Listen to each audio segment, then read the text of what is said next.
Pahinga muna, ayan, idol, para makabalik ka agad. Idol, ano sa'yo? Ito, parang di pantay. Hinga ka dyan. Oo, ito diretso mo. Dito na lang po.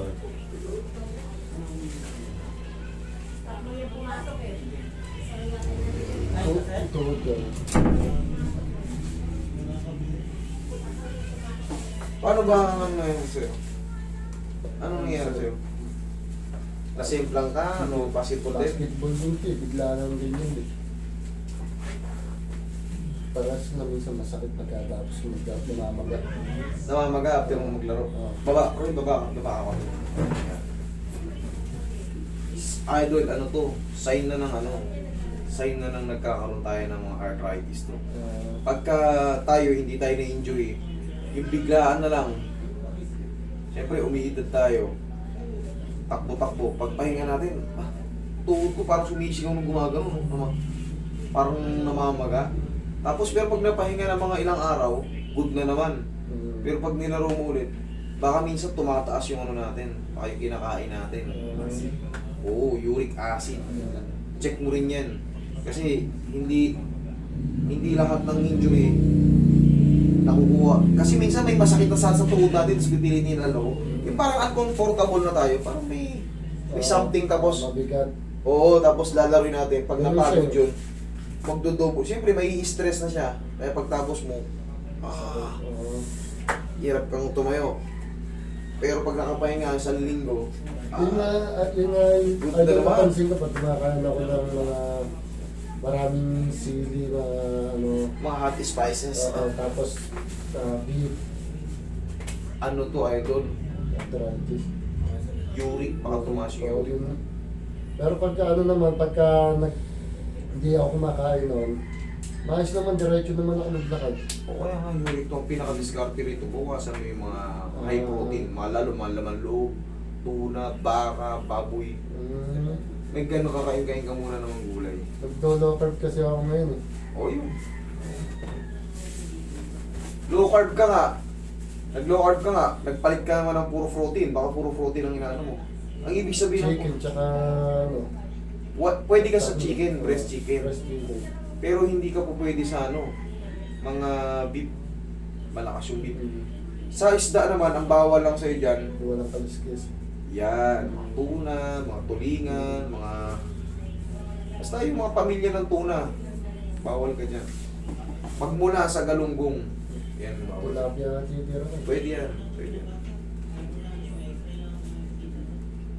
Uric pala to eh.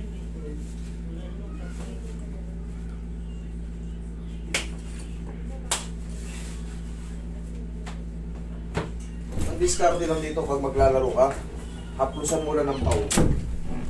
Subukan mo. Nagpa-x-ray siya. Pag maglalaro ka, bago ka maglaro, Kala ko yung pinupuno ko. ano check mo ito? Basag yun. Basta, Basag yun dyan yun. Opera yan. Pag ganun mo.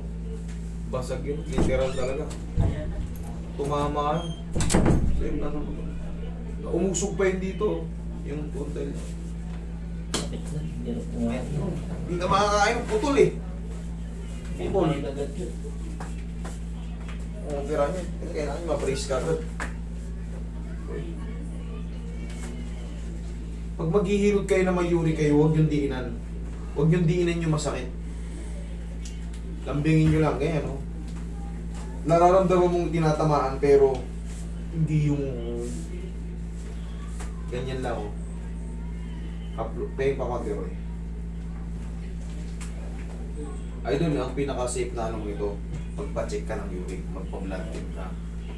Kasi, nandun pala eh, nandun ang ano. wala sa Nararamdaman mo rin pala eh. Pero wala sa tama. Ano ito eh, ang dinadamage kasi ng uric acid, yung mga edge, yung ligaments natin nasa mga ano, cartilage, tendon, ano yan, magiging parang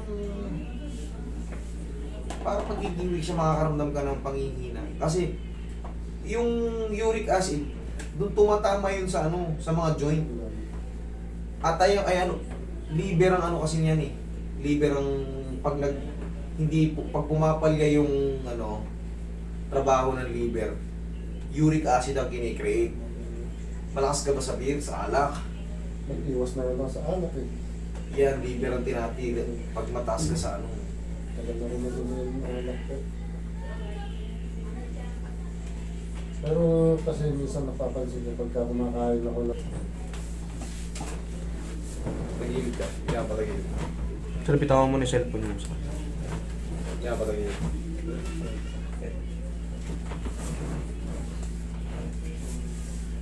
Kasi hindi yun, ano, hindi yun basta-basta may nakakong massage. Lalo pag na medyo masakit. Lalong mamamagayan, sir. Kailangan sa'yo, alignment lang. Kabilang sa'yo.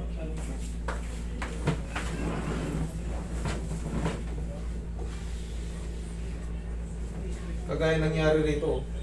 Ayan, kain na kain ano. Minasad siya yung paa niya. Lalong nalumpo. Sulmunta pa ka.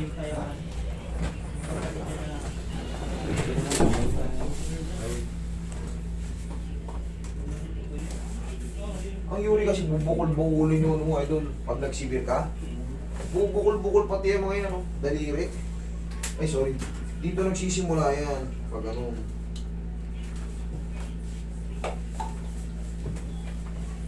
Kasi weak yung mga nerve mo pagka mataas ang uric mo. Weak siya.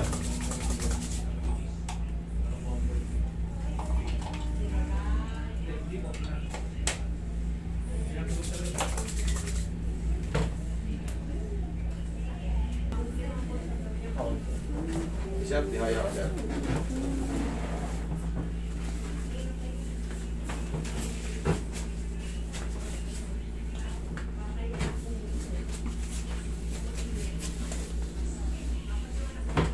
Pagka na ano ka, pagka nagkakaroon ka ng pain sa mga ano, kunyari kumain ka ulit ng ano, baka, sumakit yung mga paa mo, sumakit yung tuhod mo. Ilubog mo lang sa ano, maligamgam na, mainit-minit. Yung kayang-kaya mo init, tapos lagyan mo na asin. Huwag mong imamassage, huwag mong imamassage. hindi, tagal naman lagi yun. Yan. Tapos, yun nga, tigilan mo muna yan, no? Yun lang, idol. Initan mo? Initin mo? Sakit lang naman. Okay. Ganun lang, idol. Tigilan mo lang muna yung ano. Alam mo pala yung ano, diferensya eh. Okay? Medyo